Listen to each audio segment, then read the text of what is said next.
এক ঘন্টার ভিতরে ফল পাবেন।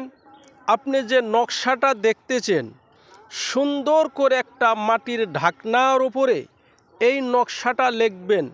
যেভাবে লেখা আছে ঠিক এইভাবে লিখবেন। লেখার পরে 3 ধরনের খড়ি নেবেন, কাঠ নেবেন, যেমন জাম গাছ, আম গাছ, লিচু গাছ, 3 ধরনের।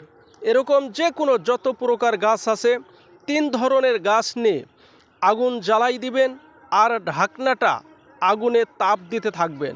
ঠিক 1 ঘন্টা আগুন জ্বালাবেন আর 1 ঘন্টা ঢাকনাটা আগুনে তাপ দিতে থাকবেন। দেখবেন আপনার দুশ্মন, আপনার বন্ধু আপনার বশ হয়ে যাবে। আপনার স্বামীকে আপনি বশ করবেন, আপনার স্বামী বশ হয়ে যাবে। আপনার স্ত্রীকে বশ করবেন, আপনার স্ত্রী আপনার বশ হয়ে যাবে। যাকে ইচ্ছা তাকে আপনি বশ করতে পারবেন। তবে খোদার কসম, অন্যায়ভাবে অবৈধভাবে যদি আপনি কাউকে বশ করতে চান, তাহলে কিন্তু আপনার ক্ষতি হয়ে গেলে আমি দায়ী না, আমার ইউটিউব চ্যানেল দায়ী না, আমার ফেসবুক পেজ কিন্তু দায়ী না,